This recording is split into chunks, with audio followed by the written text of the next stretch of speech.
Previously, we discussed the CMOS inverter, and we saw that it consists of an NMOS transistor and PMOS transistor, and we derived the characteristics, the relation between the input and the output. And we saw that when the input in the beginning, when the input is small, then the NMOS transistor will be off, the PMOS transistor will be on, and the output will be high in this case. Because when the PMOS transistor is on, it works as like a resistance or a short circuit connected to V output. So V output will be connected to VDD, while the NMOS will be off, it's open circuit. So when the V input is low, then the PMOS transistor will be on, the NMOS transistor will be off, and hence the output will be high.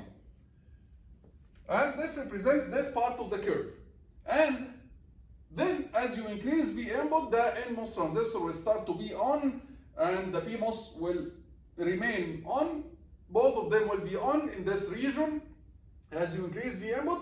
Then when you increase V input very much, what happens is that the PMOS will start to turn off, because when you increase V input very much, VSG of the PMOS will be small and will not be enough to operate the PMOS. So when you increase V input very much, then when V input is high, then the PMOS will be off and the NMOS will be on, and in this case the output will be connected towards the ground and will give you low voltage at the output. And this is represented by this black region of the curve where the PMOS is off and the NMOS works in the triode region, and in this case the output will be low. So in this video we are going to discuss the power dissipation of our CMOS inverter, which is considered to be one of the big advantages of our CMOS inverter over any other logic family. So if we look at the power dissipation of our inverter, we have two types of power dissipation. The first type is called static power dissipation. Two types. The first type is called static power dissipation, and the word static means that fixed or constant. What is fixed or constant? When the input is fixed or constant at high or low. So static power dissipation when the input is either high and fixed or low and fixed. So it doesn't change. This is the meaning of the word static. So static means that the input doesn't change. In this case, if V input is high and fixed or low and fixed, then we are working in one of these two cases, right? Either if the V input is low, then the PMOS will be on and the NMOS will be off. If V input is high, then the PMOS will be off, written in blue here, and the NMOS will be on. If we study any of these two cases, you will find that always one of the transistors will be on and the other one will be off. Which means what? If one of the transistors is on and the other one is off, this means that there will be no current. There will be no current flowing in our circuit, right? So if one of the transistors, let's assume the red case. In the red case, the PMOS is on while the NMOS is off. So is there any current that will flow in our circuit? No, because if you assume open circuit, there will be no current flowing in this path. Someone may ask me, what if we connect a load? A load would be another logic gate, right? And another logic gate means that you are going to take this output and you are going to connect it. You are going to connect it to another inverter, another CMOS inverter, or another CMOS logic gate, which means that you are connecting to the gates of another inverter like this. But the gate doesn't take current. The gate under static operation, it doesn't take current. The current of the gate is zero, which means that even if you connect a load to the output of your inverter, it will not take current from you. So the current going to the next stage is zero. And because one of the transistors is on and the other one is off, also the current going in this path is zero. So under static operation, the current drawn from the voltage supply in our CMOS inverter is 0, which means that static power dissipation is 0. So we have 0 static power dissipation. And this is one of the biggest advantages of the CMOS inverter, is that it saves power a lot over other logic families. It has 0 static power dissipation, which means that if the input is fixed to high or fixed to low, then there is no power dissipation at all in your circuit. However, there is another type of power dissipation called dynamic power dissipation. And dynamic power dissipation means, the word dynamic means that the input is changing. For example, if you connect the input to a clock, changing between high, low. So due to these changes, there will be power dissipation that we call dynamic power dissipation. So let's assume that the input is changing with time as high, low, and so on, with frequency f. So the period is t, and we have frequency equals f, which is 1 over t. In this case, there will be a power dissipation. Why is that? Let's explain. There will be a power dissipation because of 2 reasons. So dynamic power dissipation, it happens because of 2 reasons. The first reason is, usually when we implement our logic gates, let's remove this for now. When we implement our logic gate, so this will be, let's go back high, and in blue, the blue case was low. Let's throw this for now. The blue case is low. The first reason for dynamic power dissipation is because we implement our logic circuits on very small chips, very large scale integrations. On a small chip like this, we implement millions and sometimes billions of transistors, billions of wires. Due to the proximity between the wires, due to the proximity between the components, a capacitance appears at the output here. This capacitance, we can call it stray capacitance. It appears out of our control. We have no control on it. It appears because of the proximity of the components on your chip, the proximity of wires. For example, if you have a wire and another wire very close to it on the chip, and between them there is an insulation, then these 2 wires will act as a capacitance because you have a conductor, and there is an insulation between them, and they are very close to each other. They will act as a capacitance. So there will be a capacitance that will appear in your circuit out of your control, out of your hand. This capacitance, okay, sometimes they call it the stray capacitance. This capacitance is the first reason of power dissipation in our circuit. Why? Because when the input changes from low to high and from high to low, the output also is going to change from low to high and from high to low, which means that this capacitor is going to charge and discharge. When the capacitance charges, for example, assume that the output was low and then it's going to change to high. And this happens when the input is high and changes to low, the output also is going to change. The output is going to change from low to high. This means what? If the output wants to change from low to high, this means that the voltage across the capacitance wants to change from 0 to VDD, which means that this capacitor needs to charge. And how this capacitor is going to charge? This capacitor is going to charge by taking current from the voltage supply.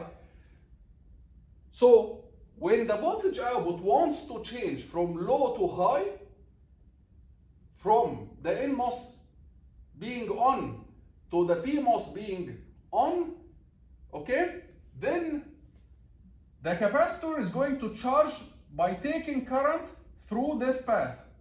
And when the capacitor takes current, means that there is a power dissipation from our supply, because this supply, it has a voltage and supplies current, then this means that there is a power dissipation.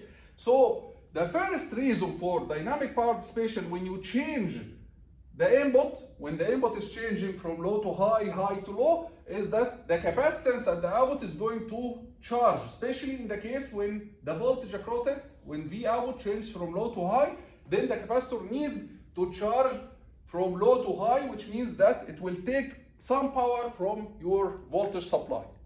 Okay, so the first reason is the capacitive load charging.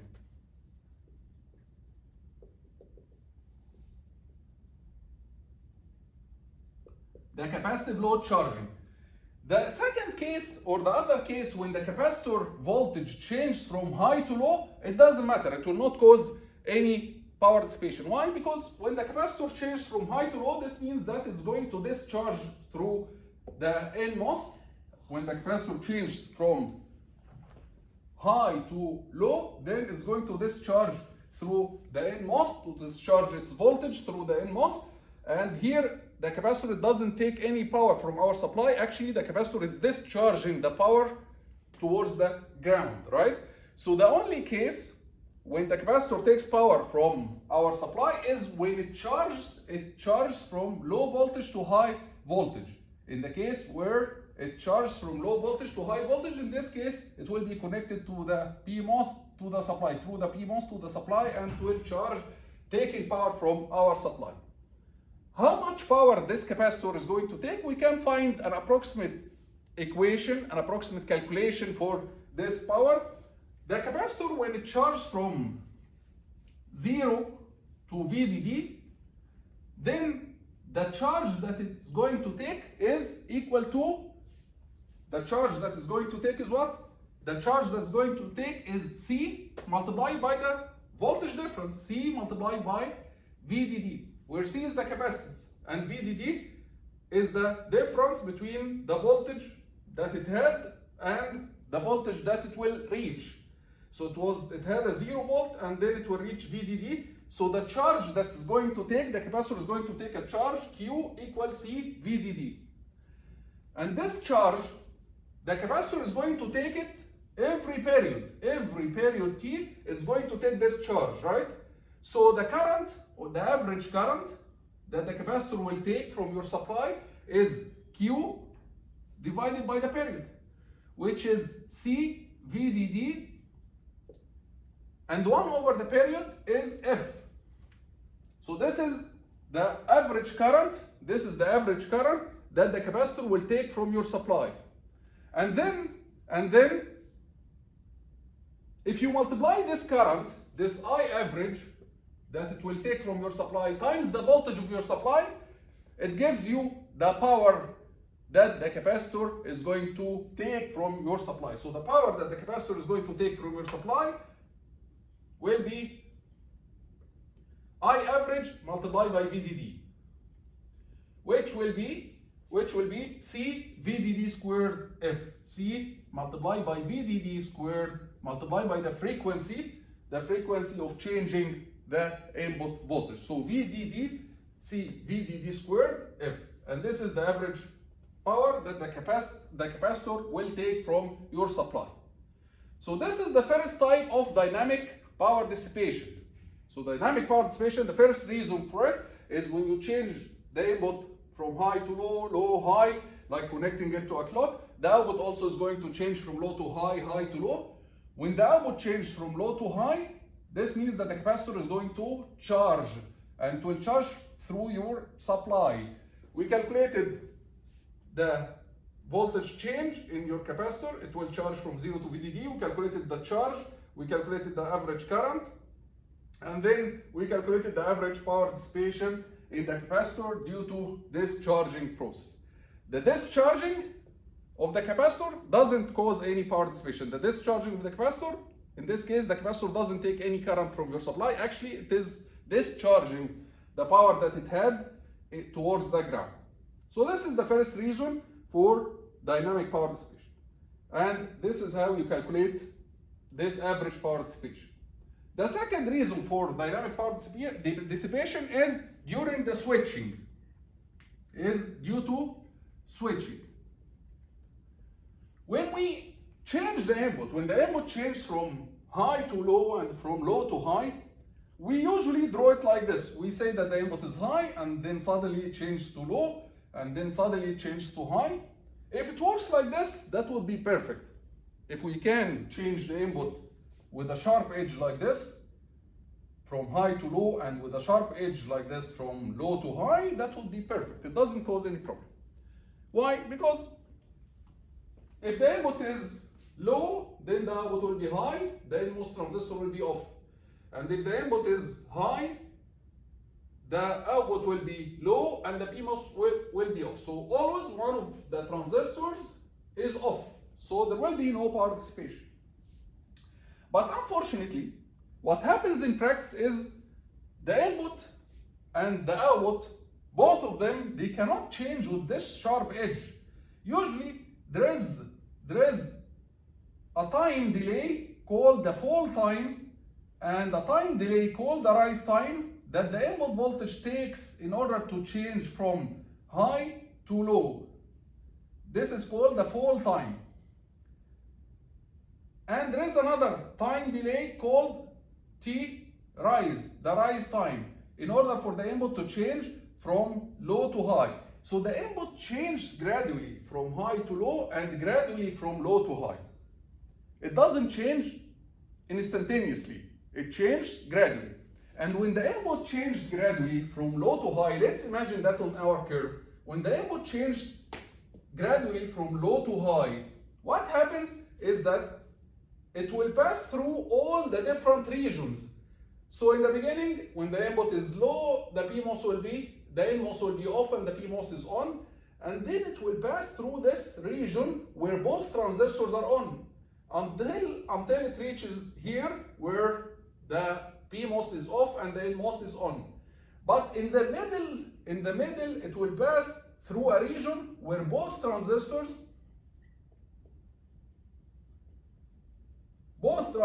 are on. And when it passes through this region where both transistors are on, what happens? When both transistors are on, then there will be a current. There will be a current flowing. Let's plot it in green. There will be a current flowing in this path, right?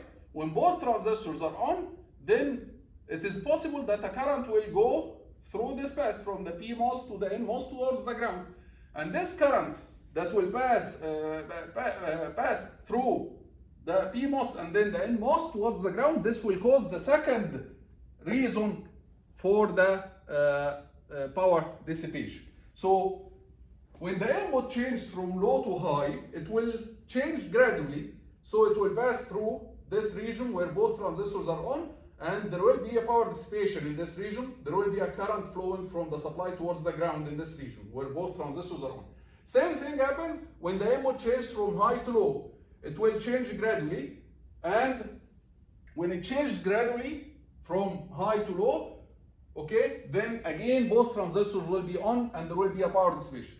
If you plot the current of this power dissipation or the current that will flow from the supply, you will find that in the beginning in this region, the NMOS is off, so the current is 0.